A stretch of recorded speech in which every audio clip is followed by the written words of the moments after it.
धर्म एवं कर्म की तपोभूमि भारत विश्व पटल पर संस्कृति एवं आध्यात्मिक चेतना के ध्वजवाहक के रूप में सुशोभित है।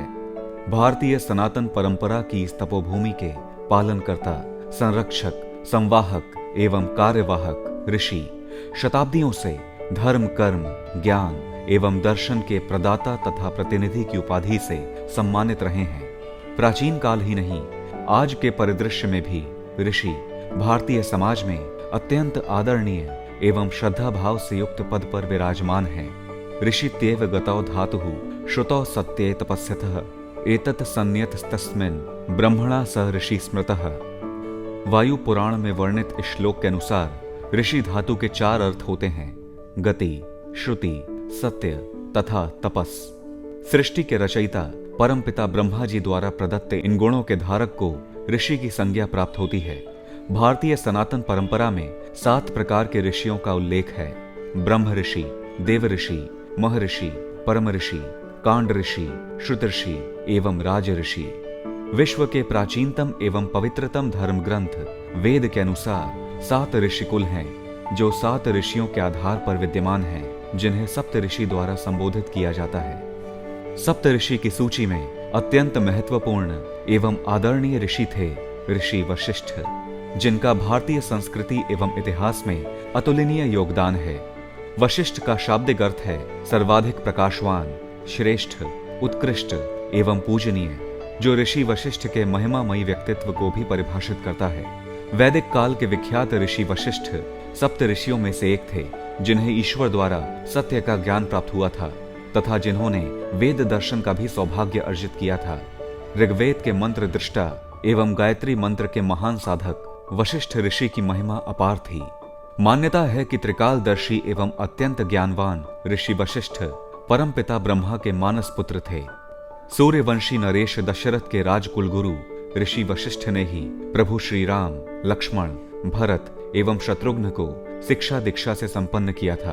उनकी आज्ञा से ही सूर्यवंशी नरेश सभी धार्मिक कार्य करते थे। ऋग्वेद के अनुसार महर्षि वशिष्ठ ने सर्वप्रथम अपना आश्रम सिंधु नदी के तट पर निर्मित किया था।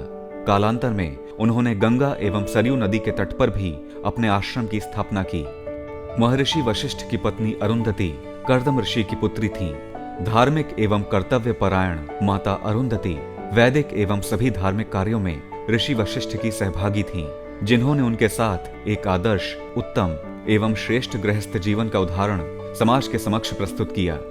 वैदिक काल की एक महत्वपूर्ण पौराणिक घटना के द्वारा महाराज विश्वामित्र का अत्यंत तेजस्वी ब्रह्म ऋषि विश्वामित्र के रूप में आविर्भाव एवं ऋषि वशिष्ठ की महानता का ज्ञान प्राप्त होता है।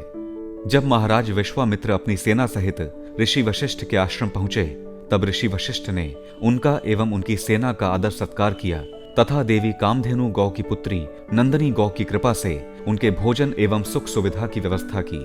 नंदनी गौ के चमत्कार से हतप्रभ होकर महाराज विश्वामित्र ने ऋषि वशिष्ठ से नंदनी गौ को उन्हें प्रदान करने का अनुरोध किया, किंतु ऋषि वशिष्ठ ने ऐसा करने में अपनी असमर्थता व्यक्त की। तब महाराज विश्वामित्र ने सेना के बल पर नंदनी गौ को ले जाने का प्रयास किया, किंतु नंदनी गौ ने योग बल से मारक शस्त्रों से युक्त पराक्रमी योद्धाओं को उत्पन्न किया, जिन्होंने शीघ्र ही विश्वामित्र की सेना को नष्ट कर दिया। एक ब्राह्मण द्वारा प्राप्त हुई पराजय के कारण विश्वामित्र ने ऋषि वशिष्ठ से प्रतिशोध लेने का निर्णय कर लिया तथा हिमालय में घोर तपस्या करके दिव्यास्त्रों को प्राप्त कर लिया। प्रतिशोध लेने के लिए ऋषि वशिष्ठ के आश्रम पहुंचकर उन्होंने दिव्यास्त्रों का प्रयोग किया, किंतु ऋषि वशिष्ठ को परास्त नहीं कर सके। विश्वामित्र ने ऋषि वशिष्ठ के 100 शिष्यों का भी वध कर दिया, किंतु ऋषि वशिष्ठ ने उन्हें क्षमा कर दिया। बारंबार पराजित होने पर अंत में विश्वामित्र ने पुनः कठोर तपस्या की, जिससे प्रसन्न होकर ब्रह्मा जी ने उन्हें ऋषि की उपाधि प्रदान की। ऋषि वशिष्ठ ने विश्वामित्र को ब्रह्म ऋषि की उपाधि से संबोधित करके ऋषि विश्वामित्र की तपस्या को सफल किया। इस प्रकार ऋषि वशिष्ठ ने क्षमाशीलता का अद्वितीय आदर्श प्रस्तुत किया तथा समाज में प्रेम एवं क्षमा के पाठ का प्रतिपादन किया। महर्षि वशिष्ठ का जीवन कर्म इतना प्रभावशाली था कि उन्हें आदि शंकराचार्य द्वारा हिंदू दर्शन की वेदांत शिक्षा के प्रथम संत के रूप में संबोधित किया गया है। आध्यात्म एवं जीवन दर्शन के ज्ञान को समाहित किए हुए अद्वैत वेदांत का अति महत्वपूर्ण एवं उत्कृष्ट ग्रंथ योग वशिष्ठ गुरु महर्षि वशिष्ठ एवं शिष्य प्रभु श्री राम के विस्तृत वार्तालाप का संयोजन है। मान्यता है कि जीवन मृत्यु, सुख दुख, जड़ एवं चेतन, लोक परलोक, बंधन एवं मोक्ष, आत्मा एवं परमात्मा, ब्रह्म एवं जीव, आत्मज्ञान एवं अज्ञान, सत असत आदि विषयों पर कदाचित ही कोई ग्रंथ हो जिसमें योग वशिष्ठ की अपेक्षा अधिक गंभीर चिंतन तथा सूक्ष्म विश्लेषण हुआ हो।